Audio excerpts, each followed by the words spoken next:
Hello students, welcome to my YouTube channel geography Guru. आज हम पढ़ने और समझने वाले हैं क्लास 9 साइंस विज्ञान की वर्कशीट नंबर 39 यानी कि 39 को। आज की वर्कशीट बेहद आसान रहने वाली है। इस वर्कशीट में हम बात करेंगे गति के पहले नियम की और साथ ही साथ जड़त्व क्या होता है उसको कुछ उदाहरण से आसान से तरीके से समझेंगे। उसके बाद कुछ आसान से क्वेश्चन दिए गए हैं जिनको हम सॉल्व करेंगे। तो चलिए शुरुआत करते हैं हम। जैसा कि आप अपनी स्क्रीन के ऊपर देख पा रहे हैं, ये हमारी वर्कशीट नंबर 39 है।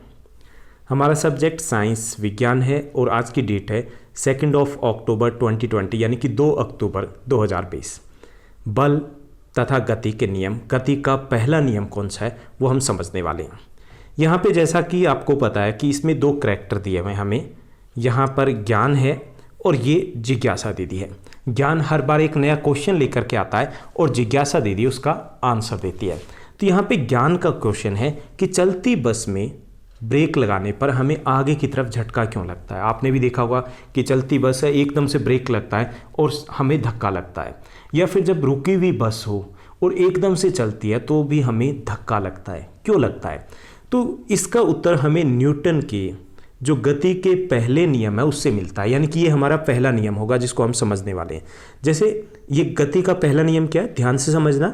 जैसे प्रत्येक वस्तु अपनी स्थिर अवस्था या सरल रेखा में अगर एक समान गतिक अवस्था में बनी रहती है, यानी कि कोई भी वस्तु या तो स्थिर अवस्था में बनी रहेगी या फिर वो सरल रेखा में एक समान गति है तो उस गति अवस्था में बनी रहेगी, ठीक है, जब तक उस पर कोई बाहरी बल कार्यरत ना हो। ये गति का पहला नियम है कि कोई भी वस्तु या तो स्थिर अवस्था में रहती है या फिर वो एक समान गतिशील अवस्था में रहती है जब तक उसके ऊपर कोई बाहरी बल कार्यरत ना हो, और इसी बल के कारण हमें धक्का या झटका महसूस होता है। इस नियम को जड़त्व का नियम भी कहा जाता है। अब ये जड़त्व क्या है कि किसी भी वस्तु का वह प्राकृतिक गुण होता है कि जो उसकी विराम या गति की अवस्था में परिवर्तन का विरोध करता है। यानी कि जैसे हम विराम अवस्था में हैं और एकदम से चल पड़ी तो वो परिवर्तन का विरोध करेगा, इसके कारण हमें धक्का लगता है। ओके, ऐसे ही चलती हुई जो गाड़ी है या बस है वो जब चल रही है तो हमारा जो बॉडी है वो भी मूव कर रही होती है। जब एकदम से ब्रेक लेंगे तो हमें धक्का महसूस होगा। तो ये जड़त्व का नियम है। दोबारा से समझिए कि प्रत्येक वस्तु, चाहे कोई भी वस्तु हो, वो अपनी स्थिर अवस्था होती है या फिर वो चल रही अवस्था है तो उसमें ही वो बनी रहती है। ओके, स्थिर है तो स्थिर में बनी रहेगी, चल रही है तो चलती हुई उसी अवस्था में रहेगी जब तक, कब तक, जब तक कोई बाहरी बल कार्य ना कराओ। इसे बोलते हैं जड़त्व का नियम। इसलिए जैसे बस चल रही है तो हमारी बॉडी भी चल रही है, गतिशील अवस्था में आ जाती है।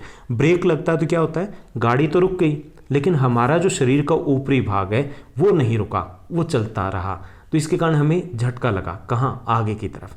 ऐसे ही जब गाड़ी स्टार्ट होती है तो क्या होता है, हमें धक्का लगता है। कैसे? पीछे की तरफ धक्का लगता है, क्योंकि हमारी बॉडी है वो रुकी हुई थी, गाड़ी चली है, तो इसके कारण हमें झटका लगा।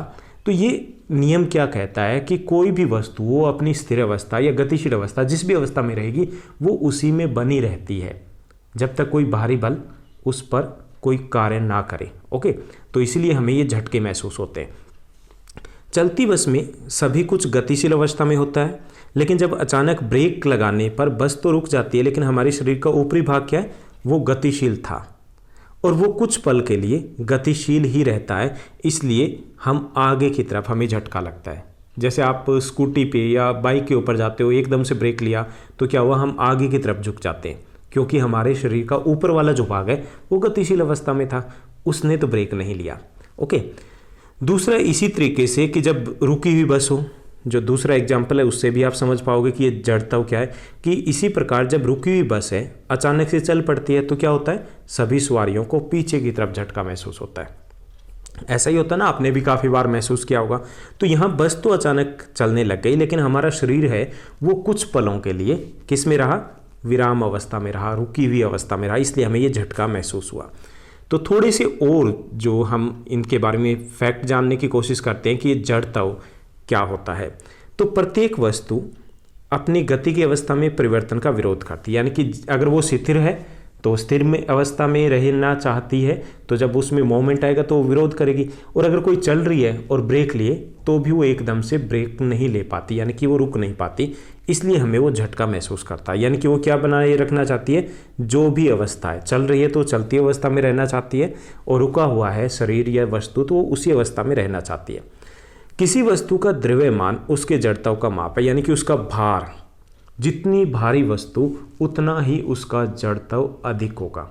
जितनी भारी वस्तु, जैसे भारी वस्तु का जड़त्व है वो हल्की वस्तु की तुलना में अधिक होगा, क्योंकि भारी वस्तु को हिलाने के लिए हमें ज़्यादा बल की आवश्यकता होगी। ओके, न्यूटन की गति के पहला जो नियम हमने पढ़ा उसके कुछ उदाहरण या घटनाएं हैं, जैसे कि पेड़ की शाखा को तीव्रता से हमने हिलाया तो पत्तियों का नीचे झड़ना, या गाड़ी की अवस्था में परिवर्तन होने से सवारियों का आगे या पीछे गिरना या झटका खाना, ये एग्जाम्पल है। तीसरा ये भी है कि जब हम कालीन या चादर को डंडे से पीटते हैं तो धूल अलग हो जाती है।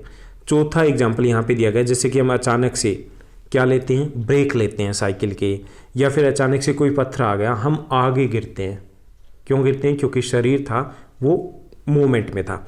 ऐसे यहाँ पर देखिए कि अगर हम एकदम से क्या करेंगे कि यहाँ से हमने गिलास के ऊपर से जो ढक्कन को हटाया, एकदम से हटाया, और उसके ऊपर एक सिक्का रखा हुआ था, वो 1 रुपए का, आप सिक्का रख करके एक्सपेरिमेंट भी कर सकते हो। तो क्या होगा कि वो सिक्का तो गतिशील अवस्था में नहीं आएगा, तो जो गत्ता था या जो ढक्कन था वो हट जाएगा और सिक्का गिलास में गिर जाएगा। ओके, ये भी एक उदाहरण है। ऐसे ही जैसे कैरम का उदाहरण है कि हम कैरम में अगर ऐसे खेलते हैं तो हम नीचे की तरफ अगर मारेंगे तो ऊपर का भाग है वो साथ आगे नहीं जाएगा, वो वहीं रह जाएगा। ऐसे ही जो प्लेट में कप रखने के लिए खांचा बनाया जाता है तो वो इसीलिए बनाया जाता है ताकि गतिशील अवस्था के कारण अगर झटका लगे तो वो कप गिर ना जाए। या फिर मिस्त्री का हथौड़ी को उल्टा करके ठोकना, ये भी गति के पहले नियम पर ही आधारित होता है। ओके, तो ये थे जड़त्व क्या होता है, या फिर हम झटके क्यों खाते हैं जब बस चलती है या फिर बस रुकती है, या गति का पहला नियम क्या होता है। अब हम आसान से कुछ क्वेश्चन दिए गए हैं जिनको हम हल करेंगे। पहला जो क्वेश्चन दिया गया है वो दिया गया है कि जड़त्व क्या होता है, जड़त्व को परिभाषित कीजिए। तो किसी भी वस्तु का वह प्राकृतिक गुण होता है जो उसकी विराम या गति की अवस्था को में जो परिवर्तन है उसका विरोध करता है। यानी कि हम रुके हुए हैं तो रुके हुए रहना चाहते हैं, चल रहे हैं तो चलते हुए रहना चाहते हैं, उसे हम जड़त्व कहते हैं। ओके, गति का पहला नियम उदाहरण सहित लिखिए। तो गति के पहले नियम के अनुसार प्रत्येक वस्तु अपनी स्थिर अवस्था या सरल रेखा में एक समान गति की अवस्था में बना रहना चाहती है, जैसी है वो, जब तक उस पर कोई बाहरी बल कार्यरत न हो। जैसे चलती बस में अचानक ब्रेक लगता है तो हम आगे की तरफ झटका खाते हैं। तो ये गति का पहला नियम है। कि गति का पहला नियम समझ में आ गया होगा कि क्या है, कि हम अगर चल रहे हैं तो हम उसी अवस्था में रहते हैं, रुके हुए हैं तो हम उसी अवस्था में रहते हैं तब तक जब तक कोई बल हमें धक्का ना दे या पुश ना करे। तीसरा जो क्वेश्चन दिया गया है कि किसी रुकी हुई बस के अचानक गतिशील होने की स्थिति में, यानी कि बस है वो रुकी हुई है बस स्टैंड के ऊपर, वो अचानक से चल पड़ी है, तो उसमें जो खड़ी सवारियां हैं वो किस तरफ झटका महसूस करेंगे। आप बताइए किस तरफ। कारण भी बताना है कि जब रुकी हुई बस है अचानक से चल पड़ती है तो सभी सवारियों को पीछे की तरफ झटका महसूस होगा, क्योंकि बस तो चल पड़ी लेकिन हमारे शरीर का ऊपरी भाग है वो विराम अवस्था में था, रुकी हुई अवस्था में था, इसलिए हम पीछे रह जाते हैं, बस आगे होती है इसलिए पीछे की तरफ झटका लगता है। क्योंकि बस तो अचानक गतिशील होगी लेकिन सवारियों के शरीर के जो शरीर हैं वो कुछ पल के लिए विराम अवस्था में ही रहे, वो गतिशील नहीं हुए। चौथा जो अंतिम क्वेश्चन है आज की इस वर्कशीट का वो है कि इसमें से किसका जड़त्व अधिक होगा। अभी हमने बात की थी कि जो भारी वस्तु, जितनी भारी वस्तु होगी उसका जड़त्व अधिक रहेगा, तो कार और बस में से बस का अधिक रहेगा। यहाँ पे कार और बस से कंपैरिजन किया गया तो बस का अधिक रहेगा। यहाँ पे साइकिल व मोटरसाइकिल है तो मोटरसाइकिल का अधिक रहेगा। ठेला गाड़ी और रेलगाड़ी है तो रेलगाड़ी का अधिक रहेगा। तो ये थी हमारी आसान सी वर्कशीट। उम्मीद करता हूँ आपके सभी क्वेश्चंस का आंसर आपको मिल गया होगा। आप ऐसे ही हमारे साथ बने रहिए।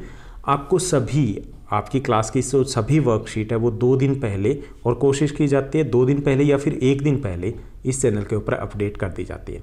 आपका कोई क्वेश्चन हो, डाउट हो तो आप कमेंट करके पूछ सकते हो। जब भी आप कमेंट करते हो बड़ा अच्छा लगता है, एक अलग सी कनेक्टिविटी फील होती है। ऐसा लगता है कि हम जिन बच्चों को पढ़ा रहे हैं वो हमसे जुड़े हुए हैं।